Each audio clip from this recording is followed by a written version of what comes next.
ओम नमः सिद्धेभ्य, ओम नमः सिद्धेभ्य, ओम नमः सिद्धेभ्य। प्रणमीहुणजिणं वीरं अनन्तवर्णान् दंसनसावं मोक्षामि नियं सारं केवली सुध केवली भणिदम्। नियम सार परमागम आचार्य कुंद कुंद देव द्वारा रचित यह परमागम निज भावना के निमित्त से लिखा गया है। इसमें आचार्य कुंद कुंद देव ने अपने स्वयं के जीवन के लिए इस ग्रंथ को लिखा था। इसलिए नियम सार की जो चर्चा है, जो नियम सार की शैली है, वो अध्यात्म से भी ऊपर जाती है। माने इसमें बहुत उत्कृष्ट कोटि का अध्यात्म है। इसलिए नियम सार को पढ़ने के लिए बहुत धैर्य, बहुत गंभीर था और बहुत निर्णयात्मक परिणति चाहिए। देखो, अपन गाथा नंबर 8 पर पूज्य गुरुदेव श्री ने जो कारण कार्य नियम के आधार से चर्चा की है, उसके आधार से अपन चर्चा कर रहे हैं। इसमें आगम की चर्चा आई थी, तो अपन ने आगम के बारे में पढ़ा था कि आगम किसे कहते हैं। जो आगम मोक्ष मार्ग का प्रकाशक करते हैं, जो मोक्ष मार्ग को बताते हैं, जो वीतरागता का पोषक होता है, वास्तव में वही आगम होता है। इसके अलावा और कोई आगम नहीं होता है। देखो, आगम के बारे में बहुत अच्छे से समझ लो। जिन वाणी के नाम पर, आचार्यों के नाम पर, महावीर के नाम पर ना जाने कितने ग्रंथ लिखे गए, लेकिन वे सारे ग्रंथ आगम नहीं हो सकते। वर्तमान में भी बहुत सारे ग्रंथ लिखे जा रहे हैं। बहुत सारे वर्तमान में कुगुरु भी ग्रंथ लिखते हैं, और कालांतर में कोई ये तो लिखा नहीं रहता उस पे कि ये कुगुरु ने लिखा है कि सुगुरु ने लिखा है। इसीलिए इस बात में हम सबको बहुत गहरा निर्णय होना चाहिए कि साहब शास्त्र में लिखा है इसलिए सच्चा है, ये मान्यता जैन धर्म की नहीं है। जैन धर्म ने कभी भी ज्ञानियों ने बात नहीं कही कि ये बात जिन वाणी में लिखी है इसलिए ये बात सही है। जैन धर्म तो ये कहता है कि भाई वैज्ञानिक विधि, जैन दर्शन एक वैज्ञानिक दर्शन है।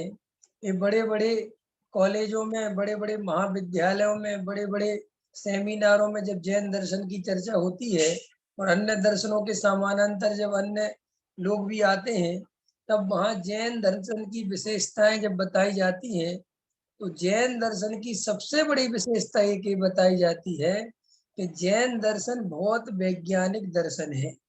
जैन दर्शन इतना वैज्ञानिक दर्शन है कि अगर जैन दर्शन के, जैन धर्म के ग्रंथ में भी कोई बात लिखी हुई है, लेकिन वो बात अगर परीक्षा करके नहीं देखी गई, परीक्षा पर खरी नहीं उतरती है, तो वो बात ग्रंथ में लिखी होने पर भी झूठी है, कोई काम की नहीं है। जैसे वैज्ञानिक प्रयोग करे बिना कोई बात नहीं मानता। वैज्ञानिक उसे ही कहते हैं जो अपना प्रयोग स्वयं करता है। वो कहता है मैं प्रयोग करके देखूंगा। उससे कहो कि H2O मिलके पानी होता है, तो वैज्ञानिक क्या कहता है कि मैं देखूंगा तब मानूंगा। जैन दर्शन भी यही कहता है कि भाई महावीर भगवान ने कोई बात कही है, तो वो भगवान महावीर ने कही कि किसने कही, इस बात की कोई कीमत नहीं है। कीमत इस बात की है कि वो बात सही है कि नहीं है। इसलिए जैन दर्शन कभी व्यक्तिवादी दर्शन नहीं बना।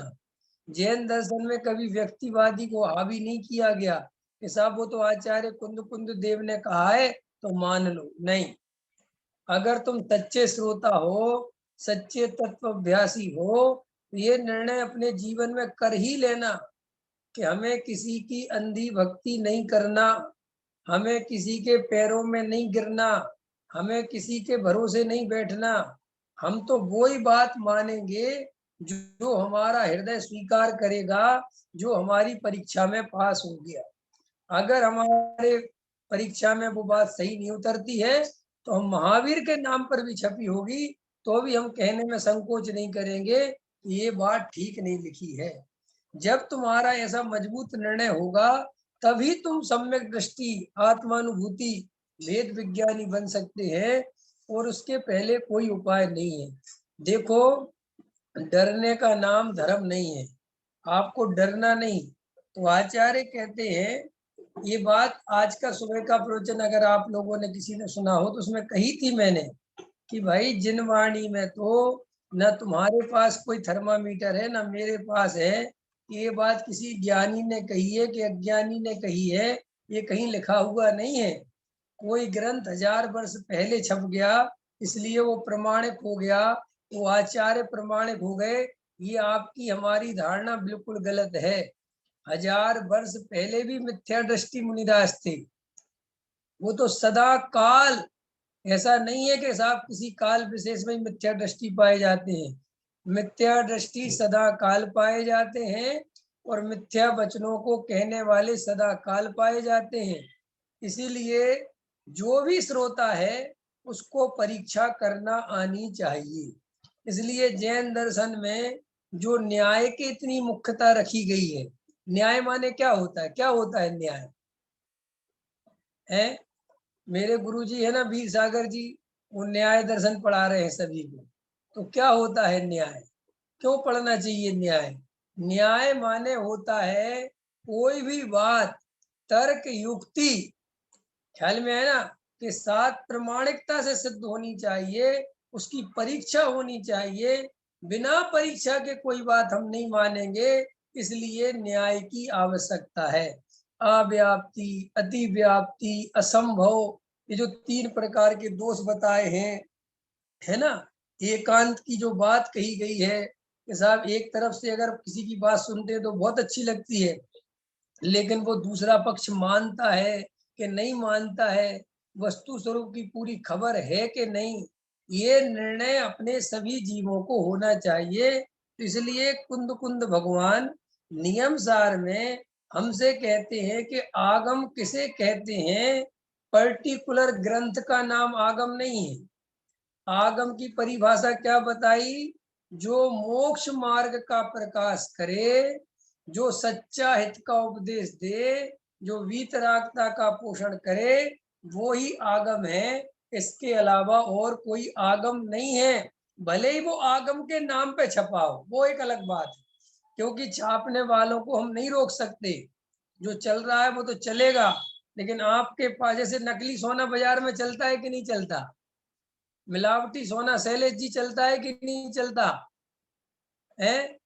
आप सोने का तो व्यापार नहीं करते ना शिवपुरी में। न सोने वाले जो होते हैं, अब वो तुम्हें आना चाहिए परख करना, तुम्हें आना चाहिए। अब वो तो क्या कहते, मैं तो ज्यादा जानता नहीं। 16%, 16 कैरेट, 18 कैरेट, 22 कैरेट, 24 कैरेट, वो तो सब चलेगा भैया बाजार में। सिस्टम ऐसे ही है। ऐसे ही धर्म के नाम पर रोज नए नए पंडित पैदा होंगे, नए नए महाराज पैदा होंगे, नए नए ब्रह्मचारी पैदा होंगे, नए नए ग्रंथ पैदा होंगे, नई नई बातें निकल के आएंगी। तो कब तक किस किस के पीछे दौड़ोगी? इससे अच्छा ये है कि शांति से बैठ के स्वयं ही तत्व निर्णय करो, क्योंकि तत्व की जानकारी में हमारे अब कोई कमी नहीं है। हमारे पास आत्मा भी है। आत्मा है कि नहीं? हमारे पास ज्ञान दर्शन है कि नहीं? कि साहब है। रागादि विकारी भाव है कि नहीं पंकज भैया? रागादि विकारी भाव, हाँ साहब है। और शरीर है कि नहीं? कि हाँ साहब है। बस आचार्य कहते ये 3 चीजें जिसके पास है और जिसको इन 3 चीजों का स्वभाव पता है, वो जीव सम्यक दृष्टि हो सकता है, वो जीव आत्मा का अनुभव कर सकता है, वो जीव सम्यक दर्शन की प्राप्ति कर सकता है। बस ये 3 चीजों का सही स्वरूप पता होना चाहिए। और वो मुझे ऐसा लगता है कि अभी जितने भी यहाँ पे लोग बैठे हैं अथवा जो बाद में भी सुनते हैं, वे इन 3 चीजों के बारे में जानते हैं। इसलिए हमें इन 3 चीजों का अनुभव करना है, भेद ज्ञान करना है। आज किसी ने एक प्रश्न किया मेरे से कि साहब वो हम पर्याय में भी शुद्ध कैसे हैं? ख्याल में है ना, द्रव्य से परिपूर्ण है, गुण से परिपूर्ण है, लेकिन पर्याय से परिपूर्ण कैसे है शैले जी? पर्याय में तो विकार है ना, पर्याय तो विकारी है ना। तो श्री गुरु कहते हैं कि मुझे पता था तू देखेगा हमेशा विकारी पर्याय को, अच्छी पर्याय नहीं है क्या है? लेकिन हमें तो दोष देखने की आदत है। पति को अपनी पत्नी में दोष ही दोष दिखते हैं, पत्नी को अपने पति में दोष ही दोष दिखते हैं। और जब दूसरे का पति शराबी जुआरी देख के आती है तो अपने पति की महिमा करने लगती कि मेरा पति तो बहुत अच्छा है। अथवा दूसरे की पत्नी के हालचाल देख के आता है तो कहता साहब मेरी पत्नी तो बहुत अच्छी है। माने हमें अपनी पत्नी की महिमा करने के लिए भी दूसरों की पत्नी देखनी पड़ती है, हालत है हमारी। हम डायरेक्ट नहीं देख सकते, हमें अपने पति की महिमा के लिए भी दो चार मोहल्ले के पति देखें तब जाके पता चलता है ये तो बहुत अच्छे हैं हमारे पति देव। ऐसे ही श्री गुरु कहते हैं, इसको हम इतनी बढ़िया बढ़िया बातें समझाते हैं, फिर भी जब भी आएगा कहेगा साहब वो पर्याय में तो राग है ना, पर्याय में तो बेकार है ना, वो परिणाम तो खराब है ना। माने देखो, चेतन तत्व जिस समय ये बोल रहा है उसी समय व्यापार चल रहा है, पंकज जी के नहीं चल रहा है? ज्ञान की प्रतिपल उठे तरंग है, ज्ञान की प्रतिपल उठे तरंग, झांकता उसमें आत्म, क्या झांकता है उसमें? आत्म राम। युगल बाबू जी की पंक्ति है, ये अमृतचंद आचार्य की टीका का अनुवाद है। ये तो समय सार की 19वीं गाथा है। तो ये जीव अप्रतिबुद्ध क्यों है, उसका समझ लो बाबूजी ने अनुवाद भर दिया। ज्ञान की प्रतिपल उठे तरंग, झांकता उसमें आत्म राम। लोग ऐसा पूछते हैं ये त्रिकाली ध्रुव कहाँ है, कहाँ है ये त्रिकाली ध्रुव? हमें तो दिखता नहीं। ये द्रव्य कहाँ है, कहाँ दिखता है द्रव्य? ख्याल में है ना तिलक जी? पूछते हैं ना लोग, हमें द्रव्य तो दिखता नहीं, हमें तो जब देखो पर्याय दिखती है। क्यों भैया, पर्याय दिखती है कि द्रव्य दिखता है? क्या दिखता है? पर्याय दिखती है ना। किसने बताया वो पर्याय? दिनेश जी समझ में आ रहा कि नहीं आ रहा? लोग जल्दी बोल देते साहब पर्याय दिखती है। किसने बताया वो पर्याय? तुम्हें कैसे पता चला वो पर्याय? कहाँ से देखा था तुमने? उस पर लिखा था कि मैं पर्याय हूँ? अच्छा बताओ, उस पर लिखा था कहीं कि मैं पर्याय हूँ? कि ये भी शास्त्रों से पढ़ पढ़ के सीख लिया कि साहब वो तो पर्याय है, वो तो पर्याय है, वो तो पर्याय है। अरे भाई वो पर्याय पर्याय छोड़ो तुम, वो ही द्रव्य है। क्या कैसे? ज्ञान की प्रतिपल उठे तरंग, झांकता उसमें आत्म राम।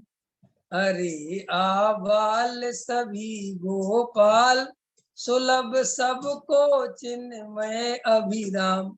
कितना साफ साफ लिखा है आचार्य अमृतचंद देव ने कि यह भगवान आत्मा आवाल गोपाल, बालक को, जवान को, बूढ़े को, अरे त्रियंचों को, मनुष्यों को, देवों को, नारकियों को, सभी जीवों को अनुभव में आ रहा है। क्या कह रहे महाराज, हम तो आत्मा अनुभव के लिए मरे जा रहे हैं और आप कह रहे सभी जीवों के अनुभव में आ रहा है। वो कह रहे हाँ, सभी जीवों के अनुभव में आ रहा है। अभी आ रहा है कि नहीं आ रहा है? अरे बोलो नरेंद्र, नरेंद्र जी, कुठारी साहब, आ रहा है कि नहीं आ रहा है? आ रहा है। अभी डरो मत, आ रहा है। कि महाराज ऐसा कैसा अनुभव में आ रहा है, हमें तो समझ में नहीं आ रही, हमें तो कोई द्रव द्रव दिख नहीं रहा। आचार्य कहते हैं, ज्ञानी कहते हैं, अरे भाई कोई अलग से द्रव्य रखा हुआ नहीं है, कोई अलग से द्रव्य दिखने वाला नहीं है। ये जो जानना देखना हो रहा है, ये जो ज्ञान दर्शन रूप परिणमन हो रहा है, जो तुम फीलिंग कर रहे हो, जो तुम जान रहे हो, यही आत्मा है, यही मैं हूँ। इसी का नाम त्रिकाली ध्रुव है, इसी का नाम भगवान आत्मा है, इसी का नाम ज्ञायक है, इसी का नाम कारण परमात्मा है। इससे अलग कोई दूसरा आत्मा बिल्कुल भी नहीं है, और तुम्हें इससे बिल्कुल अलग आत्मा देखने की, सोचने की जरूरत भी नहीं है। तो फिर क्या होता है? तो कहते साहब हमें आत्मा दिखता क्यों नहीं? वो कह रहे आत्मा तो दिखता है, लेकिन तुम आत्मा देखते नहीं। कि क्यों नहीं देखते? क्योंकि तुम्हें अनादि काल से पर्याय में जो राग देश विकारी भाव हैं, उनको देखने की आदत पड़ी हुई है। किंतु पर सत्ता में प्रतिबद्ध कीर मरकट सी गहल अनंत, अरे पाकर खोया भगवान, न देखा मैंने कभी बसंत, नहीं देखा निज शाश्वत देव, रही क्षण का पर्याय की प्रीत। ये क्षण का पर्याय माने कौन कौन सी क्षण के पर गए? राग द्वेष की पर्याय, क्रोध मान माया लोभ की पर्याय।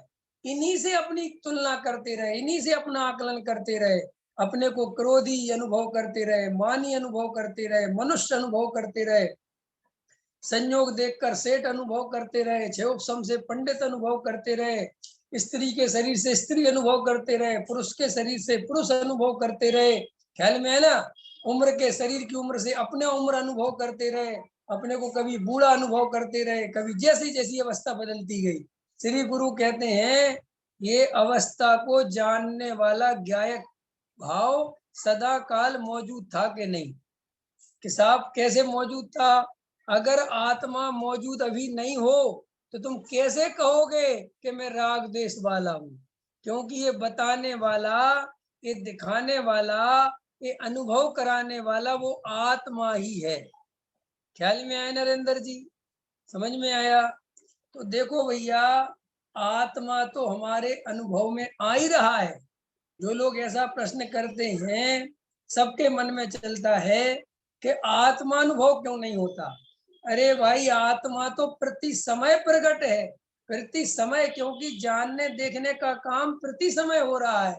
लेकिन आचार्य अपने से कहते हैं कि तुम्हारी अनादि काल की विपरीत बुद्धि होने के कारण तुम बार बार आत्मा को तो नहीं देखते, और आत्मा में जो झलकने वाले ज्ञेय हैं, जो पर पदार्थ हैं, जो राग देश का विकार है, उसी उसी को देखते हो, और जो उनको देखने वाला ज्ञायक है उसको नहीं देखते, इसलिए आत्मानुभव नहीं होता। तो फिर अपन खुद लॉजिक लगाओ कि आत्मा का अनुभव नहीं करना है, भेद विज्ञान करना है। क्या करना है? भेद विज्ञान, माने राग का जो विकारी परिणमन है राग, और जो ज्ञान स्वभाव रूप परिणमन है, उन दोनों के बीच में इस ज्ञान की ताकत से, इस ज्ञान के बल से दोनों में भेद करके देखना है कि ये ज्ञान स्वभाव है, ये मैं हूँ, ये मेरी सत्ता है, ये मेरा स्वभाव है, ये मेरी वस्तु है, और जो कुछ बाकी राग आदि विकारी भावों से लेकर ये शरीर, ये संयोग, ये स्त्री, ये पुत्र, ये मकान, ये दुकानें बिल्कुल न्यारे हैं, ये बिल्कुल अलग है, ये मैं नहीं हूँ, इनमें मेरी सत्ता नहीं है। बस इसकी निरंतर अनुभूति ही निर्विकल्प अनुभूति बन जाती है। पहले ये विकल्पों में चलती है, फिर ये निर्विकल्प में हो जाती है। बस आचार्य कहते हैं कि इसके अलावा, भेद ज्ञान के अलावा कुछ भी नहीं है। देखो, आचार्य अमृतचंद देव ने तो इतना गजब का श्लोक लिखा समय सार में कि आज तक जगत में जितने भी जीव यहाँ से सिद्ध भगवान बने हैं, वे सब के सब भेद विज्ञान से ही बने हैं, और जितने भी संसार में घूम रहे हैं वो वेद ज्ञान के अभाव के कारण घूम रहे हैं। रश्मि जी, समझ में आ रहा कि नहीं समझ में आ रहा? और वेद ज्ञान कितनी चीजों से करना है? सिर्फ दो चीजें हैं, 10 नहीं है। एक आत्मा है, और एक आत्मा से बाहर जो कुछ झलकता है वो है, बस। इसके अलावा कुछ नहीं। गिनते नहीं बैठना है कि ये पत्नी, ये मकान, ये दुकान, ये घर, ऐसे गिनने नहीं बैठना है। भाई, अपना असली घर पहचान लो, नकली घर अपने आप दूर होते चले जाएंगे। तुम्हें अपना असली घर पता होगा तो ये बहाकर बाकी के घर मेरे नहीं हैं, ये अपने आप क्लियर हो जाएगा कि नहीं हो जाएगा। तो देखो आचार्य क्या कहते हैं, गुरुदेव श्री क्या कहते हैं अपने से कि भाई आगम तो वीतरागता का पोषण होना चाहिए। इसीलिए जो बहुत सारे लोग डरे हुए लोग हैं कि जिनवाणी पर शंका नहीं करना, जिनवाणी पर शंका नहीं करना। अरे भाई जो जिनवाणी पे शंका ही नहीं करे वो परीक्षा कैसे करेगा? है सम्यक दृष्टि जिनवाणी पे शंका नहीं करता, तो सम्यक दृष्टि इसलिए शंका नहीं करता कि सम्यक दृष्टि ने पहले ही परीक्षा कर ली, पहले ही आत्मा का अनुभव कर ली, अब शंका किस पे करे वो?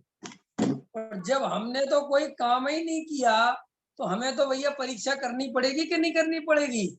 हमें अनुभव करना है ना, तो हमें तो सब निर्णय करना पड़ेगा कि क्या चीज सही है, क्या चीज सही नहीं है। इसलिए मैं सभी श्रोताओं से कहता हूँ, जागृत होना सीखो, किसी के प्रभाव में मत आओ, किसी की अति भक्ति में मत आओ, अंधी भक्ति मत करो, किसी को क्रियाओं से बड़ा मत मानो, किसी को क्षयोपशम से बड़ा मत मानो, अपने अभिप्राय को स्वयं चेक करना सीखो।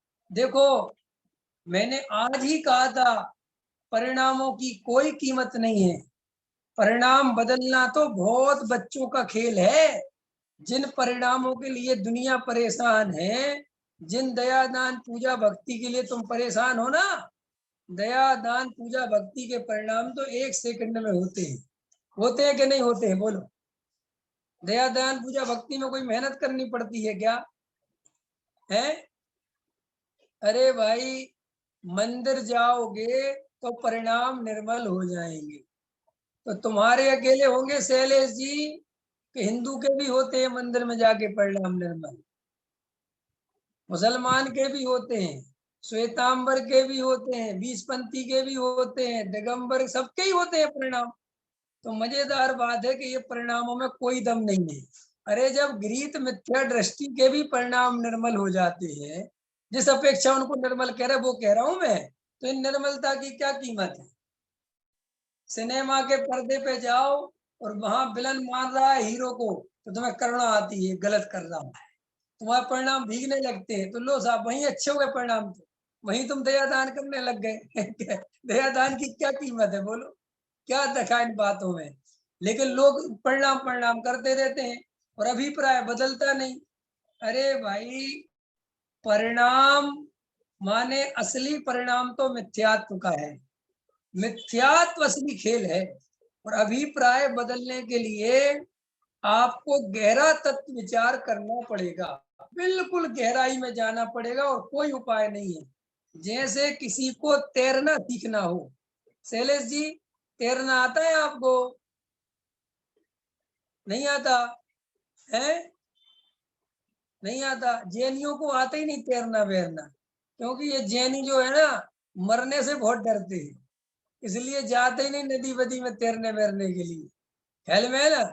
तो नदी में या कहीं पे भी तैरना सीखना हो, तो जब मैं तैरने सीखने जाता था, कोशिश करता था, थोड़ा बहुत तैर लेता हूँ लेकिन ज्यादा नहीं।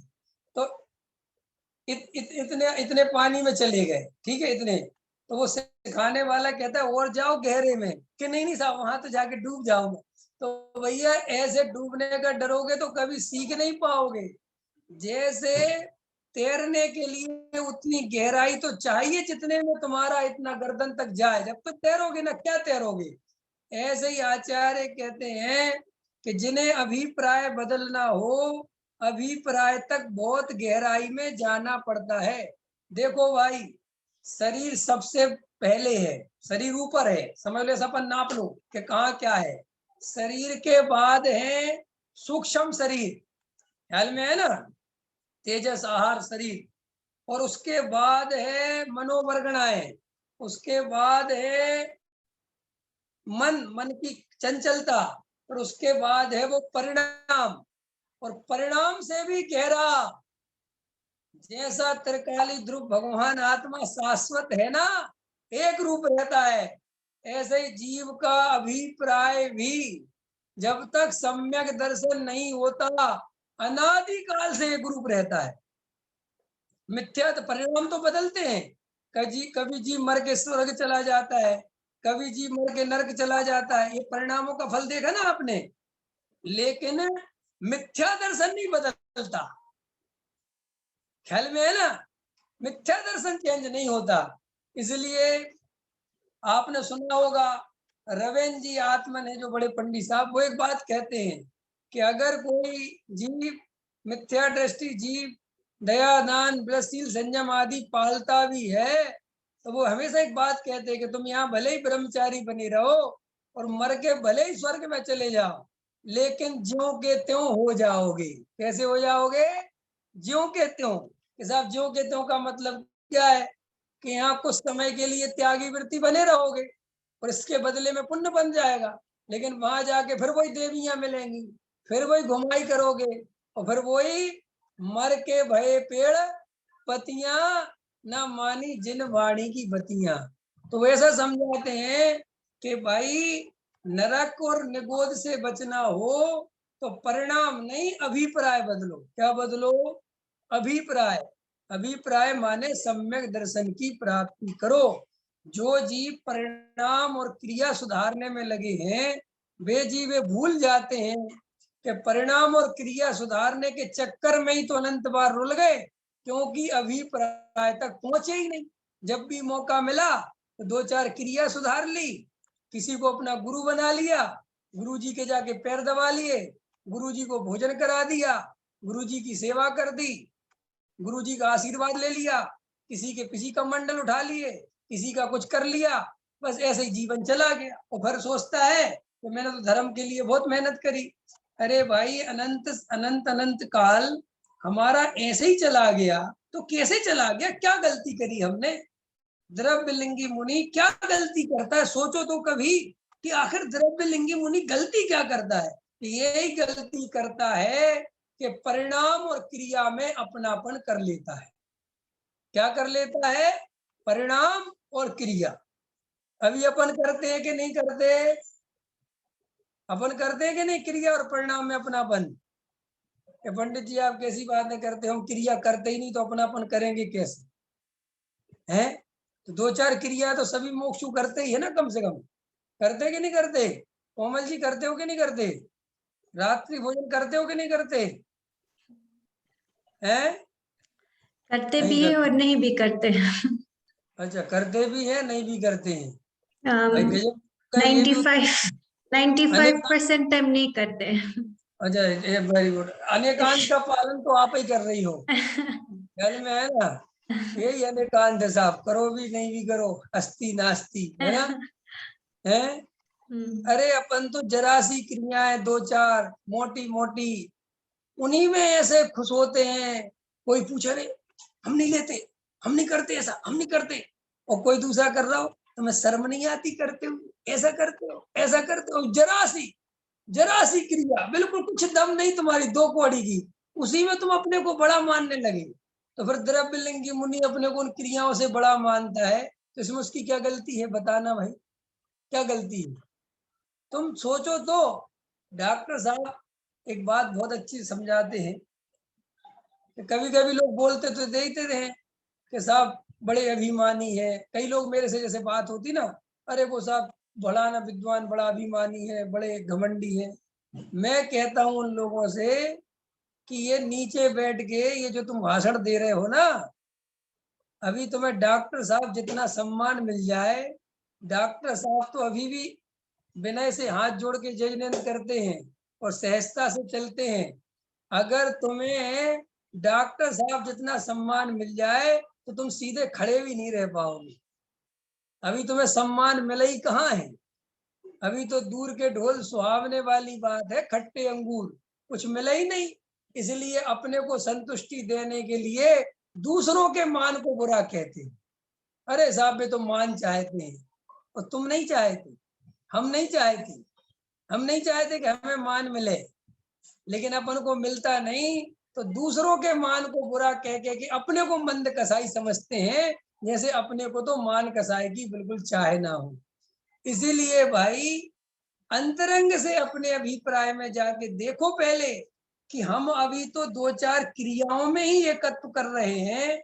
अगर हम भी ब्रह्मचारी त्यागी वृत्ति बन जाते तो हमारा क्या होता? नहीं समझ में आया? हमें जो मिलता है हम उसी को भाषण देने लगते हैं। ये खाते हो तुम, ये खाते हो, ये नहीं खाना चाहिए, ये नहीं खाना चाहिए, इसमें इतना दोष होता है, इसमें इतना दोष होता है। क्यों होता है ऐसा? क्योंकि हमें उससे, मैंने एक बार, अब ध्यान नहीं है, हस्तिनापुर गोष्ठी में एक बात बोली थी कि हम त्याग की बातें वही करते हैं जो हमने कर रखा है। ये भी हमारी गजब गजब की बातें हैं। अगर मैं रात्रि पानी पीता हूं तो मैं कभी रात्रि पानी पीने पे नहीं बोलूंगा कुछ भी। और गलती से विनोद जी, अगर मैंने कल ही त्याग कर दिया तो मेरे आज के ही प्रवचन में आने लगेगा, भैया रात में पानी पीना तो बहुत गलत बात, ये तो नहीं पीना चाहिए। और कई लोग तो इतने खतरनाक हैं, वे अपने को आगमधारी कहते हैं, वो सोचते कि हम आगम के अनुसार बोल रहे हैं, और वे आगम के विरुद्ध बोलते हैं। क्या बोलते हैं? कि रात्रि में पानी पीने वाले को सम्यक दर्शन नहीं हो सकता। अब ये आगम विरुद्ध का धन है, कहीं नहीं लिखा है जिनवाणी में, कोई लिखा दिखा दे मेरे, लेकिन चलता है। सम्यक दर्शन के नाम पर सब चलता है, जो मन आ जाए वो बोलो। और आपसे ये भी इसीलिए मुझे देखो पूछना, भाई, ये भी मुझे पूछना था, क्या क्योंकि पूछना? मुझे एक प्रश्न आपसे पूछना था कि ये जो पुरुषार्थ स्थिति पे में ये जो मेरी समझ है, मैं शायद गलत भी हो सकती हूँ, कि है? कंदमूल छोड़ना नहीं है सम्यक दर्शन के लिए। जो हम लोग कोई खाते नहीं है, लेकिन ऐसा नियम नहीं है हम लोगों को कंदमूल छोड़ना हाँ ही है सम्यक दर्शन के लिए। तो बस ये हाँ, मुझे आपसे पूछना था। बराबर बराबर।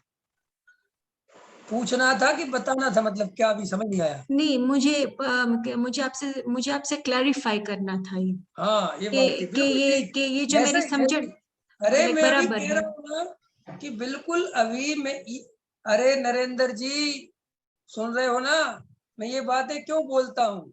मुझे किसी को रात में खिलाने के पीछे नहीं पड़ा मैं कोई तुम आलू प्याज खाने लगो इसके पीछे नहीं पड़ा मैं ये कहना चाहता हूँ कि तुम ये भाषा बोल के लोगों के साथ अन्याय करते हो।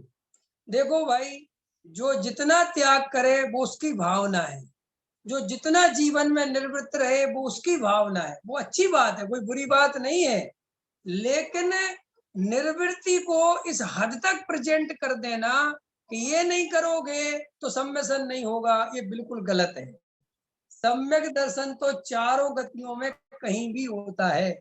सभी जीवों को जहां भी जिन परिस्थिति में है, अगर जीव भेद ज्ञान करे तो सम्यसन होता है। ये कोई मनुष्यों का सम्यक दर्शन अलग है और त्रियंचों का सम्यसन अलग है। ये सारी व्याख्याएं लोगों ने अपने मान कसाय के कारण व्याख्याएं निकाली हैं। जिन वाणी में कहीं ऐसा नहीं लिखा कि मनुष्यों का सम्यसन अलग रीति से होगा और त्रियंच गति वाले को सम्यसन अलग रीति। ये तो सब अपनी अपनी होशियारी अपनी अपनी लोगों ने लगा दी।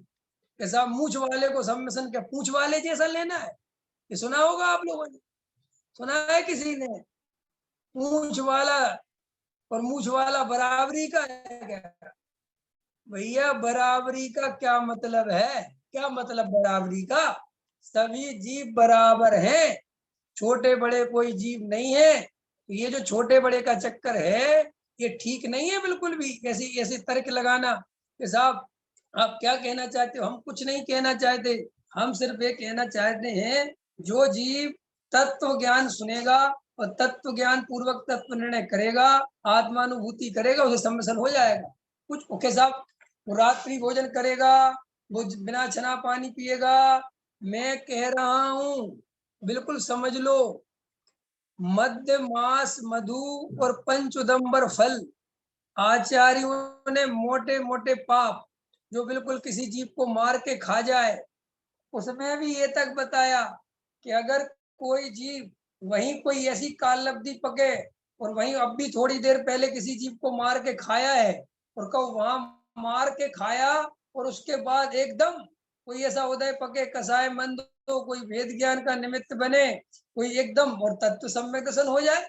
साहब इसके पहले की भाई, इसी के लिए तो हमने प्राग भाव पढ़ाया है, इसी के लिए तो जैन दर्शन ने प्रध्वंस भाव पढ़ाया है कि वर्तमान पर्याय का पूर्व की पर्याय में पूरी तरह अभाव है। पूर्व में वो जीव क्या कर रहा था इसका वर्तमान में कोई लेना देना नहीं है। अरे अंजन चोर जब निरंजन हो गए सप्त व्यसनी अंजन चोर, वो सम्यक दृष्टि ज्ञानी धर्मात्मा होके मुनि बन के सिद्ध हो गए, तो फिर अपन की अंजन चोर से भी कहानी गई गुजरी है क्या? अरे भाई, आत्मा से सच्चा प्रेम करो, आत्मा के प्रति प्यास जगाओ। बाहर में हमारे जीवन में जितनी पवित्रता होनी चाहिए उससे 1000 गुनी ज्यादा है। क्या कहा मैंने? अरे ऐसा समझ लो, तुम्हें कॉलेज में 75 नंबर पर एडमिशन होता है तुम्हारा, उदाहरण के लिए, या 60 नंबर होते हैं ना, 60% पे एडमिशन होता है, और मेरे 90% हो, तो मुझे सोचना चाहिए कि मेरा एडमिशन होगा कि नहीं? बोलो सुलभा जी, सोचो, बताओ, सोचना चाहिए। मेरे 90% हो शैलेश जी, और मैं सोचूं कि मेरा एडमिशन होगा कि नहीं होगा, आप कहोगे मेरे से, अरे शास्त्री जी आपको क्या सोचना है, आपका 1 मिनट में होगा, वहां तो 60% वालों को ले रहे। ऐसे ही जिनवाणी तो हमसे ये कह रही है कि भाई तुम मध्यमास मधु नहीं खाते और पंचोदंबर फलों का तुम्हें नाम ही नहीं लेता, वो तो बेकार होगा, उनका तो कोई लेना देना नहीं है। ठीक है ना? ठीक है, तो जिनवाणी तो हमसे कह रही कि ठीक है, बहुत है, पर्याप्त है, लेकिन अपन तो जिनवाणी से कह रहे, अरे माँ सुनो तो, हम तो रात में भी नहीं खाते, हम तो बाजार में भी नहीं खाते, हम तो जबी कद भी नहीं। अरे बहुत है, बहुत है, बहुत है, कि नहीं नहीं नहीं, थोड़ा और बताओ ना। जिनवाणी हमसे कहती है, भैया अब और बताओ ना, नहीं, अब तुम आत्मानुभव करो। अब तुम्हारे आत्मानुभव के बाद जो कसाय कमजोर पड़ेगी और उसके बाद जो प्रतिमाएं आएंगी, फिर वो उसकी बात करेंगे। अरे आज के प्रवचन में एक बात आई कि टोडामल जी साहब ने लिखा, परिणाम बिगड़ने का भय रखना, ऐसा किसी श्रोता ने हमसे कहा। तो हमने कहा पहले एक बात बताओ, मिथ्या दृष्टि कौन से परिणाम बिगड़ने का भय रखे, पहले ही बताओ। बताओ, मैं आप लोगों से पूछता हूँ, कौन से परिणाम बिगड़ने का भय रखना चाहे तो तिलक जी, तिलक जी बोलो। आप मान के चलो मिथ्या दृष्टि हो, मैं तो मान के चलो कह रहा हूँ, ये नहीं आप ऐसा, मुझे कोई मतलब नहीं, तो सम्यक दृष्टि हो, फिर भी मैं कहता हूँ आप मिथ्या दृष्टि हो। अब मिथ्या दृष्टि जीव कौन से परिणाम की चिंता करे, बताओ? खाने पीने वाले परिणाम की चिंता करे है, परिग्रह के परिणाम की चिंता करे, स्त्री पुत्र के परिणाम की चिंता करे? दिनेश जी कौन से परिणाम की चिंता करे मिथ्या दृष्टि जी? बोलो, आपसे ही पूछता हूं मैं। अरे चलो तुमसे एक उदाहरण देता हूं, जिसको कैंसर हुआ हो वो सर्दी जुकाम की चिंता करे, हाथ पैर दर्द हो रहा है इसकी चिंता करे, है कि कैसी बातें कर रहे हैं भैया, यहाँ कैंसर है क्या? ये तुम बात तो ऐसे ही आचार्य कहते, अरे जिसके मिथ्या दर्शन है वो मिथ्या दृष्टि को एक ही परिणाम, माने हम लोगों को वर्तमान में एक ही बात की चिंता करनी चाहिए कि कहीं हमारा श्रद्धान विपरीत ना हो जाए, कहीं हमारी मान्यता गलत ना हो जाए। ये हमारा असली परिणाम बिगड़ने का, कहीं हम एक द्रव्य को दूसरे द्रव्य का कर्ता ना मान ले। भैया असली बात तो यहाँ पकड़नी है, पुण्य है, और कहीं हमारी पुण्य में उपादेय बुद्धि नहीं हो जाए।